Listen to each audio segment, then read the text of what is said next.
Okay, so we're back. We're going to look at the standings right now, and in the West, Calgary sitting at 3-0, Minnesota sitting at 2-0, Edmonton 1-1, Colorado 1-1, San Jose 1-2, and Portland 1-3. Yeah, that surprises me. I thought Portland was going to come out a lot better than that. But you know, there's still 14 games left. Yeah. Or, and they did have. I games. mean, they have had a few road games. I mean, that game last week in Edmonton, they should have won that. And again, that was one of those games where you and I think, did you pick Portland or Edmonton? Yes, I did. Yeah, I took Edmonton only because of the trade. And you know, I mean, Portland had that game. They had it in the bag, and then at the last couple of minutes, Ryan Benesh scored the tying goal. Yes, he did. And he was the decoy on the winning goal. I think it was McNish, if I'm not mistaken. Ryan McNish scored the winning goal for Edmonton there. So, anyways, Calgary's sitting at 3-0. Not a shocker. Not a shocker at all, and looking good. Looking really good. I talked to Coach Courtney before the game there last week.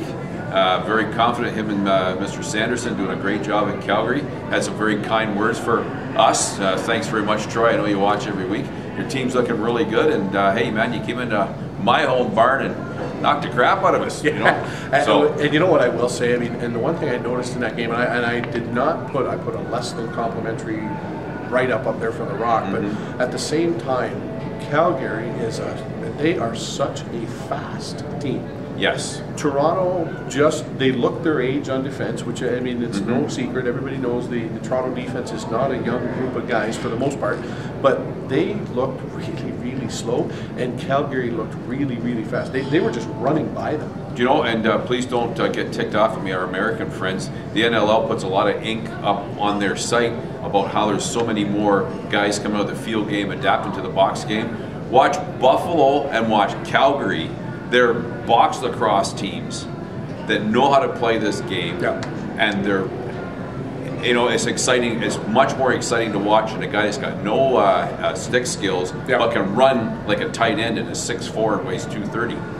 All right, you might bull in there for a few goals. If you watched Buffalo last week and you watched Calgary last Saturday night, two sweet looking box lacrosse teams that can move that ball inside and cut across the middle. Hey, they're winning. What can I say? In the Eastern Division, Buffalo is sitting at 3-0. New York 2-1, Philly 1-1, Toronto 1-2, Boston yet to win 0-2, and Rochester.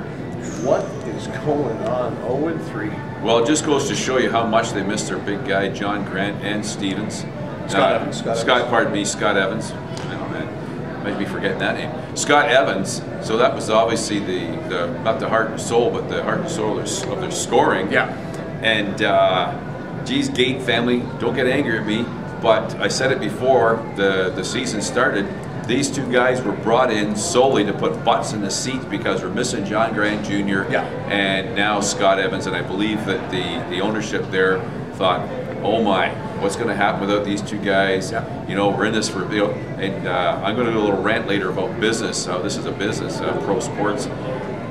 But the thing, you know, and I watched the game, the Buffalo Rochester game, and I mean, that was as sorry as an excuse for a game as I've ever seen. And what upsets me most is I almost went to that game. I wanted to cover it, but I thought, you know, I got a little bit lazy. It's on the NLL network. I'll watch it because I can watch it for free. And I thought about halfway through that game, I am so glad that I didn't waste 2 hours, 2.5 hours driving to Buffalo to see that. Because I mean, the Bandit fans obviously loved it.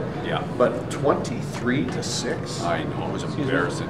You know, and I don't, you know, and no disrespect to anybody on Rochester, but they just weren't in the game ever. Not at all. And you know, a couple days later, they go down to San Jose, and I don't recall 16-6. 16-6. You know, and you know, not Phil Weatherup, not Derek Collins. I mean, those two guys both struggled a fair bit, but at the same time.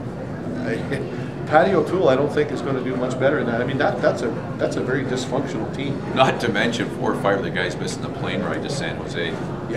That's got to be embarrassing. Well, and then you get you know, and we saw the press releases that there was guys being picked up and guys being signed, and then some of those guys that were signed have been released, and just what the heck is going on there? You know, I hope they sort it out. Champion 2 years ago. I hope they sort it out. It's a shame. But anyways, Buffalo's sitting at 3-0.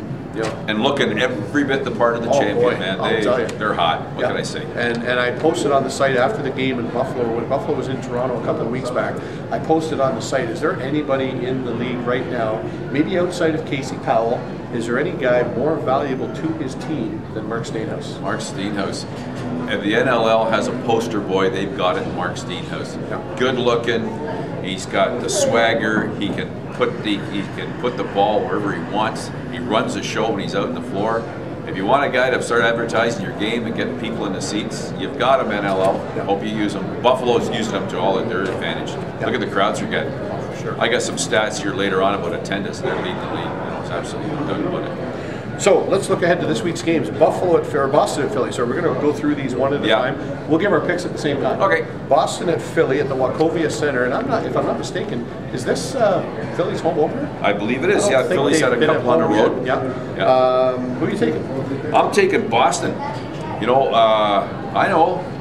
I just gave you the grand opportunity there. Gave you the big look, and because they played really well last weekend against New York. And New York's a tough team to score on, a big team. Matt Vink and goal, those big defenders I was talking to. They got Casey Powell. Yep. Dan Dawson has never rolled over and died in his entire career, and he's not about to now. And local boys here, Cotter, that's on the team, Nick Cotter, some other guys. These guys are good players. I'm picking Boston in this one. I'm taking Philly. Home opener, crazy crowd, lots of roaring fans. Yeah. Going with the home team. Okay. Edmonton at Portland. Edmonton at Portland. Well, I've got down here, I was going to take Edmonton, but I'm changing my mind. Okay. You are allowed to do that. Portland getting back once again. They're one of the not top teams, but they're in the middle of the pack when it comes to attendance. They've got a good following. I put a great store in the game night presentation that goes on. If you get the fans involved, it's going to mean a couple of goals for your team. So I'm going to change what I wrote here. I'm going to pick Portland in this one.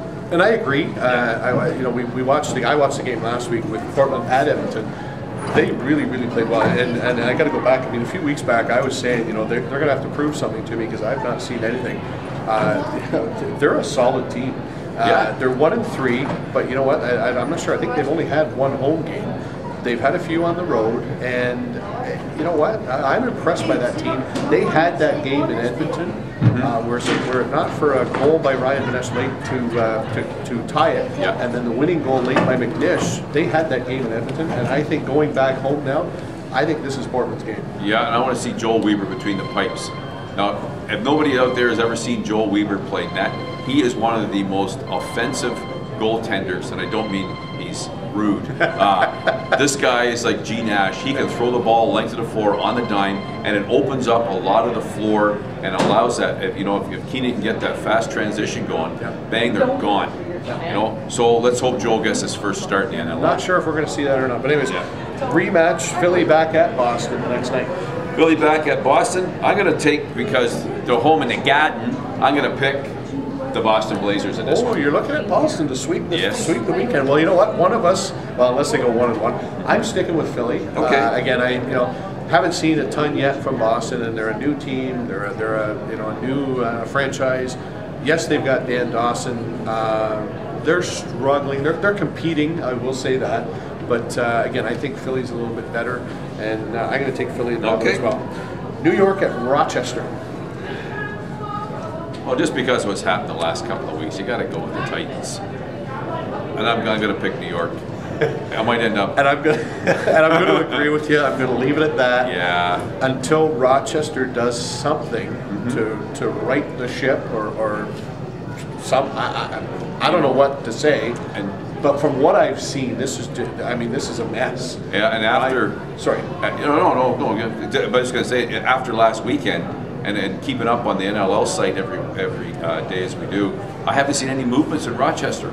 Yeah. Like they did sign. I believe it was Jason Henhock, one of the Henhocks, the goalie. Okay. Has been signed to the practice squad. They have released Phil Weatherup, but